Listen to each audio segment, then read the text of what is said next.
اور دس is post آئی پی پی.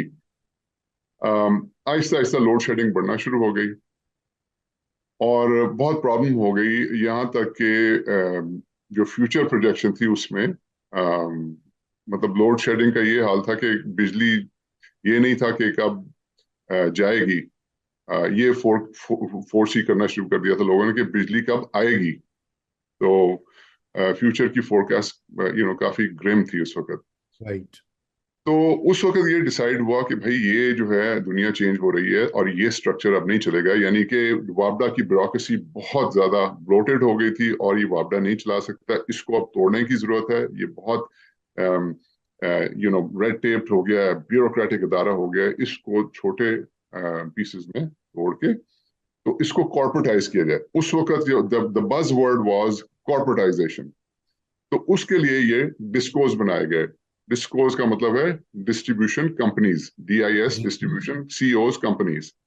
تو وہ 7 ایریا الیکٹریسٹی بورڈز ہیں, ان کو توڑ کے 7 ڈسکوز بنا دیے گئے, تو ڈسٹریبیوشن کمپنیز بنا دی گئی, which was the step in the right direction. اس کے بعد ہوا یہ کہ جی ایکچولی میں اس وقت کے پرائم منسٹر صاحب تھے, ان کا ایڈوائزر تھا, اور یہ میرے سامنے سارا کچھ ہوا تھا. انفیکٹ میں بھی اس میں انوالو تھا. پرابلم یہ تھی کہ اگر آپ اس کو کارپوریٹائز کرنا چاہتے ہیں تو کوئی تو اس کی فارم اور شیپ ہونے کی ضرورت تھی.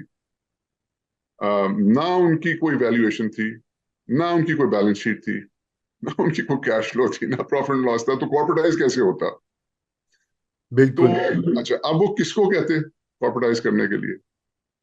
تو اب ظاہر وابڈا والے ہی تھے. تو وابڈا میں تو حال یہ تھا, وہ میں I don't want to use these words, but لیکن وہ 1 لاکھ بندہ تھا تو 1,05,000 اس میں سے کرپٹ تھا. تو اتنی ریمپنٹ وہاں پہ کرپشن تھی. تو ایسی سچویشن کے اندر وہ پھر بلکہ میں بھی اس ڈیسیژن میں شامل تھا کہ کسی ایسے ادارے کو ٹیمپرریلی اس کے اندر لایا جائے جو کہ اس کے جو امیڈیٹ افیئرز ہیں ان کو راہ راست پہ لے آئے. رائٹ. اینڈ ریمبر دس 25 سال پرانا پاکستان جو تھا وہ آج کے پاکستان سے بہت ڈفرنٹ تھا. یہ میں 1999 کی بات کر رہا ہوں.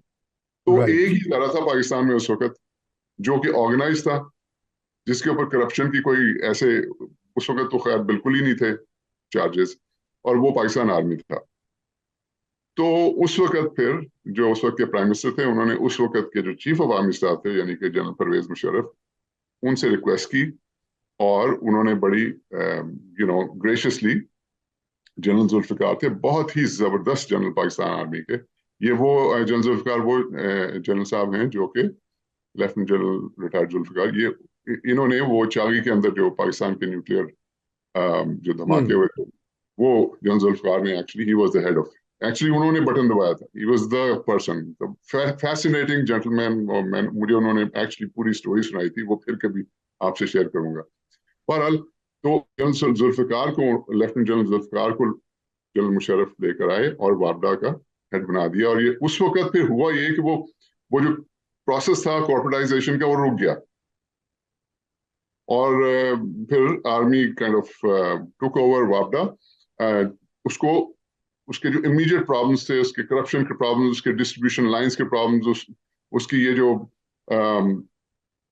بجلی جو ہے اس میں لوڈ شیڈنگ اس وقت ہوئی تھی, اس کی پرابلمس, اس کی امیڈیٹ پلاننگ کی پرابلمس, یہ ساری چیزیں اس کو کنٹرول کرنے کے لیے ٹیمپرریلی آئی تھی. دیٹ واز دی آئیڈیا, تاکہ وہ بریدنگ سپیس مل جائے جس میں یہ کارپوریٹائزیشن کی جو بیسک ریکوائرمنٹس ہیں وہ پوری ہو جاتی.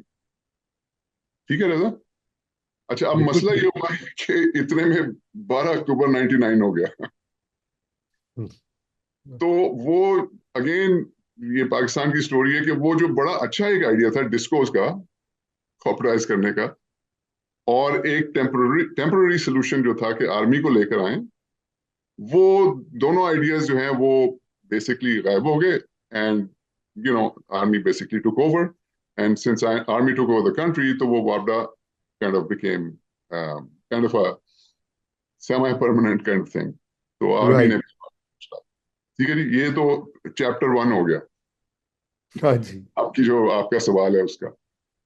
اس کے بعد پھر ڈیورنگ دا ٹائم آہستہ آہستہ پھر 2007 تک تو پھر آرمی کی گورنمنٹ رہی. اس کے بعد ڈیورنگ دیٹ ٹائم یہ پھر ڈیسائیڈ ہوا وہ 7 ایریا الیکٹریسٹی بورڈ سے جو تھے جو کہ ڈسکوز بن گئے تھے ان کو وہ پھر 10 بن گئے کیونکہ ٹرائبل ایریا بھی اس میں آ گیا اور پھر حیدرآباد کا بھی ایک آ گیا سکھر کا بھی ایک آ گیا وہ 10 ایریا الیکٹریسٹی ڈسکوز بن گئے ٹھیک ہے جی اچھا وہ پہلے یہ ہوتا تھا وہ کراچی جو تھا وہ سندھ کو سارے کا سارا کرتا تھا لیکن جب کے ای ایس سی یعنی کہ کراچی کا جو ڈسکو تھا اس کی جو پرائیویٹائزیشن ہوئی تو کراچی کو علیحدہ کر دیا گیا اور حیدرآباد اور سکھر کو علیحدہ کر دیا اس طرح سے یہ اور پھر ٹرائبل کا ایک علیحدہ ہو گیا وہ پشاور کے انڈر تھا تو یہ ٹوٹل 10 ہو گئے کے ای ایس سی کو انہوں نے پرائیویٹائز کر دیا وہ ایک علیحدہ سٹوری ہے ابھی ہم اس پہ نہیں جاتے سو کے ای ایس سی رائٹ. ڈال دیں باقی رہ گئے 10 ڈسکوز